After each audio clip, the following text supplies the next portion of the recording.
আসসালামু আলাইকুম। তো বেশ কিছুদিন পর আবার ভিডিও দিতেছি। এহ, কারণ হচ্ছে লাস্ট 2-3 দিন নিজের একটা প্রোডাক্ট লঞ্চ করব, তার জন্য সেটা নিয়ে একটু ব্যস্ত ছিলাম, তাই ভিডিও দেওয়া হয় নাই। তো আজকের ভিডিওতে আসার কারণ হচ্ছে আহ, কয়েকটা কারণ হচ্ছে। এক হচ্ছে গুগল রিসেন্টলি তাদের নিউ মডেল আপডেট করছে। আজকের ওয়ার্ডপ্রেস তাদের নিউ ভার্সন 7.0 রিলিজ করবে। এবং আমার কিছু এআই ওভারভিউ এটা। তো দেখা যায় কাজের সুবাদে আমার অনেক বেশি ইদানিং এআই ইউজ করা হইতেছে। যেমন এখন দেখতেছেন আমার অলরেডি একটা এজেন্ট রানিং আছে কাজের জন্য, এইখানে চলতেছে। আর একটা এজেন্ট আমি আপাতত অফ করে রাখছি এই কাজটা ফোকাস দেওয়ার জন্য। তো ওটা চলতে থাকুক, ওর কাজও করতে থাকুক। তো আমার লাস্ট 1 মাসের ওভারভিউটা দেখাচ্ছি। আমার টোটাল টোকেন ইউজ করছি 171 কোটি, যেটা মিলিয়নের হিসাব করলে 171 মিলিয়ন বা 170 মিলিয়ন। এবং লাস্ট 7 দিনের হিসাব করলে আমার হিসাব করা হয়েছে 51 কোটি, মোর দ্যান 51 মিলিয়ন।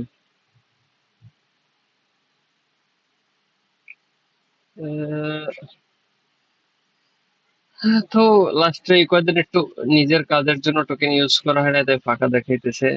তো তো যদিও এখন এটা আবার দেখাইতেছে 5 আওয়ার্স কোটা ইউজড হয়ে গেছে, বাট এইখানে আমার এজেন্ট রানিং আছে। তো এটা হচ্ছে আমার সেকেন্ড অ্যাকাউন্ট, সেটার আন্ডারেও এজেন্ট রানিং আছে। ফার্স্ট অ্যাকাউন্টের ইউজেস কোটেশন শেষ, সরি কোটা শেষ। তো ও কাজ করতে থাকুক। এখন আমি যে পরিমাণ টোকেন কনজাম্পশন করি, সেটা যদি আমি ক্লড বা চ্যাট জিপিটির আন্ডারে যাইতাম, তাতে আমার মোর দেন বিশাল পরিমাণ একটা চার্জ আসতো। যদিও আমি এখন ওইটা ইউজ করি না বিভিন্ন কারণে। কারণ আমি এখন যেটা ইউজ করতেছি সেটা ক্লড কোডের আন্ডারে ইউজ করতেছি, বাট সিস্টেমেটিক্যালি ওয়ের কারণে মাছ চিপার ওয়েতে আমি ইউজ করতেছি। বাট আউটপুট যেটা আসতেছে সেটাতে আমি মোটামুটি সন্তুষ্ট। আর যেটা নিয়ে বলছিলাম, গুগল রিসেন্টলি গতকালকের ওদের 3.5 ফ্ল্যাশ ভার্সনটা রিলিজ করছে, যেটা আমি ইউজ করছিলাম, দেখলাম। এবং সব থেকে ফাস্টেস্ট মডেল এখন পর্যন্ত যেটা আছে, 300 সাড়ে 300 টোকেন পার সেকেন্ডে কাজ করতে পারে।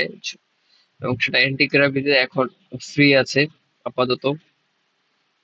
কতদিন ফ্রি থাকবে সেটা হয়তো জানি না। এর আগে ওদের আমি 3.5টা কাজ করতাম বেশিরভাগই, যেটা অনেক কস্ট ইফেক্টিভ এবং আউটপুট খুবই ভালো। যদি প্ল্যানিং বা অন্য কাজের ক্ষেত্রে আমি কখনোই ফ্লাশ বা ছোট মডেলগুলো ইউজ করি না। প্ল্যানিং বা রিসার্চ আর অন্য যাবতীয় কাজের ক্ষেত্রে আমি চ্যাট জিপিটি 5.5 আর ক্লড ইউজ করি। তারপর এক্সিকিউশনের ক্ষেত্রে আমি এই ছোট মডেলগুলো ইউজ করি, যাতে আমার টোকেন কনজাম্পশন অনেক বেশি হইলেও আউটপুটটা ঠিক থাকে। যেমন আমি, যেহেতু আমার বাজেট কম টোকেনের পিছনে, তাই এরকমের সিস্টেমটা, যাদের হয়তো টাকা বেশি আছে বা একটা বাজেট অনেক বেশি থাকে এর জন্য, তারা আপনি ক্লড এর যে ম্যাক্স প্ল্যানটা ওইটা নিতে পারেন। যদি আমি যে পরিমাণ টোকেন কনজাম্পশন করি, সেক্ষেত্রে আমার $100 প্ল্যানও আমার হবে না। আমার $200 প্ল্যানটা নিলে এটা বেটার হবে। কিন্তু $200 প্ল্যান এক্ষেত্রে এখন এফোর্ড করা আসলে অনেক ব্যয়বহুল, সাথে আমার আরো অনেক কিছু ইউজ করতে হয়। তো সে বা চ্যাট জিপিটিতে যদি যাই, সেক্ষেত্রে অনেক ব্যয়বহুল। তাই আপাতত আমি ক্লাউডের আন্ডারে এই এই প্রোভাইডারটা ইউজ করি। ওদের টোকেন এবং আউটপুট আমি মোটামুটি সন্তুষ্ট। আর বাকি কিছু কাজ আমি ঘুরাই ফিরাইয়া চ্যাট জিপিটি থেকে কিছু করি, মানে জিপিটি 5.5 থেকে করি। এর আগে 5.3-তে করতাম, বা ফ্লাশ 3.5-এ করতাম। আর এখন যে আমি প্রজেক্টটা নিয়ে কাজ করতেছি সেটা অলমোস্ট কমপ্লিট হয়ে গেছে। যেমন এই যে গেটওয়ে সহ কাজ করতেছে, admin activity, orders, confirm verification,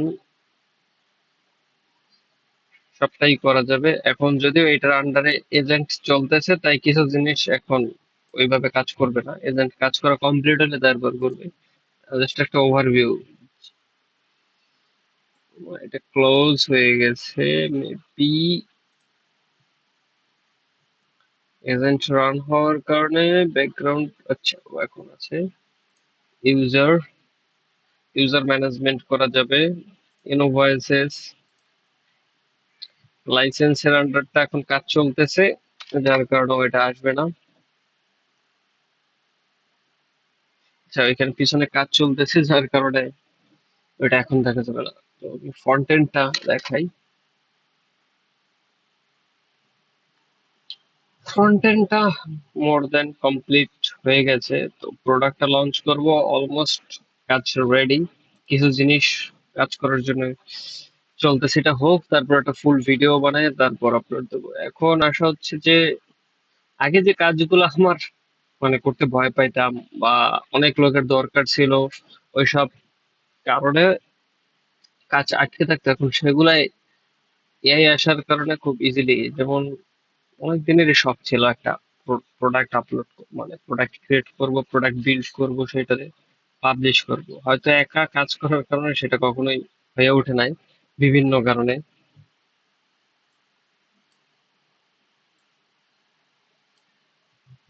কারণ একা একটা জিনিস এতভাবে সামলানো অনেক কিছু পরিমাণ, প্রোডাক্ট রিসার্চ করা, সেটার জন্য কোড করা, তারপর সেটার ওয়েবসাইট, ড্যাশবোর্ড, পেমেন্ট সবকিছু একসাথে এসইও হ্যান্ডেল করাটা আসলে অনেক সময় সাপেক্ষ।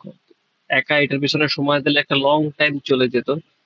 এখন সেইটা পারতেছি শুধুমাত্র এআই কারণে। যেমন ও কাজ করতেছে রিসার্চ টিসার্চ নিজে টিজে করার পর, তারপর এখন যেমন ও এই ড্যাশবোর্ডের জন্য এসইও সেটিংসটা ইমপ্লিমেন্টেশন করতেছি, যেখান থেকে মানে ওয়েবসাইটের যাবতীয় SEO, search engine connection, search console, analytics সবকিছু হ্যান্ডেল করে যাবে, সেটা ইমপ্লিমেন্টেশন চলতেছে।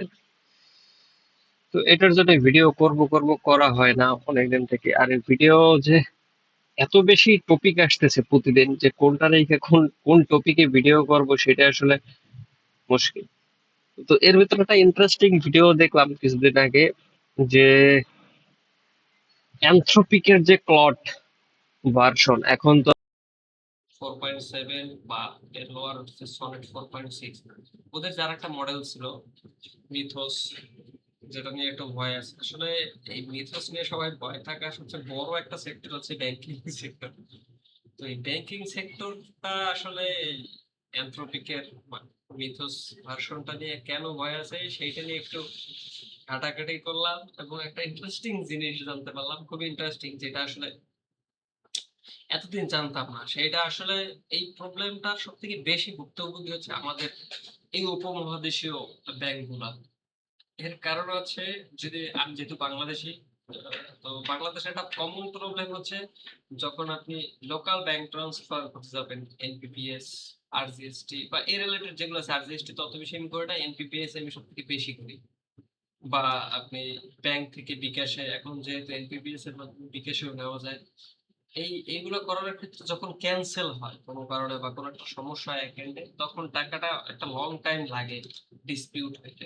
তো এই জিনিসটা আসলে কেন হয়, এই লং টাইমটা লাগার কারণ কি, কিসের জন্য হয়, এই জিনিসটার আসলে একটা সাম্যক ধারণা পাইলাম। চিন্তা করতেছি সামনে সময় পেলে এই জিনিসটা নিয়ে একটা ভিডিও বানাবো, যে আসলে কেন এই জিনিসগুলো ঘটে। আর এইটা সম্পূর্ণ কারণটাই হচ্ছে ব্যাংকিং সেক্টরটা যখন মডার্নাইজেশন শুরু হয়, মানে যখন কম্পিউটারাইজ শুরু হয়, তখন থেকে একটা প্রোগ্রামিং ল্যাঙ্গুয়েজ ইউজ করা হতো। সেটা এখনো ইউজ করা হয়েছে, মোর দ্যান ওয়ার্ল্ড ওয়াইড সবখানে সেটাই ইউজ করা হয়। তো সমস্যাটা সেই প্রোগ্রামিং ল্যাঙ্গুয়েজটার কারণে, আসলে একটা লং টাইম আসার কারণে সেটা হইতেছে। এখন সেই জিনিসটা মাইথোস যখন টেস্ট করছিল এটার উপরে, তখন আসলে একটা রিয়েল সিনারিও আসার কারণ, তখন বোঝা গেছে যে ভালনারেবিলিটি কি পরিমাণ। তো ভাবতেছি ওটা নিয়ে একটা ভিডিও বানাবো, কিন্তু সময়, নিজের প্রজেক্টের কাজ, তারপর নিজের পিছনে টাইম, ফ্যামিলির পিছনে টাইম দেওয়ার কারণে ভিডিও ওই রকমের বানানো হয় না। তারপর কারো যদি কোনো এরকমের টপিক থাকে যে এই টপিক গুলাতে ভিডিও কিভাবে বানানো দরকার সেটা। আর আরেকটা বিষয় আজকে যেটা ভুলে গেলাম, ওয়ার্ডপ্রেস এর আজকের রিলিজ ডেট হওয়ার কথা। 7 রিলিজ ডেট। এই যে অফিসিয়ালি আজকের হওয়ার কথা, যেটা ওদের লঞ্চ ডেট বলা আছে। এখন দেখা যাক কি হয় এরকমের রিকোয়ারমেন্টস ওদের 7.4, যদিও রেকমেন্ডেড তাদের হচ্ছে 8.3। যদিও আমার ক্লায়েন্টের কাজে আমি সবসময় পিএইচপি 8.4 এবং 8.5 এই দুইটা ইউজ করি। এই দুইটা এখন অ্যাভেলেবেল মোর দেন সবগুলো। তাই আসলে এরপর এরকম অগোছালো ভিডিও বানানোর জন্য আস্তে আস্তে ট্রাই করতেছি সবকিছু গুছিয়ে কিভাবে একটা ভিডিও বানানো যায়। আল্লাহ হাফেজ।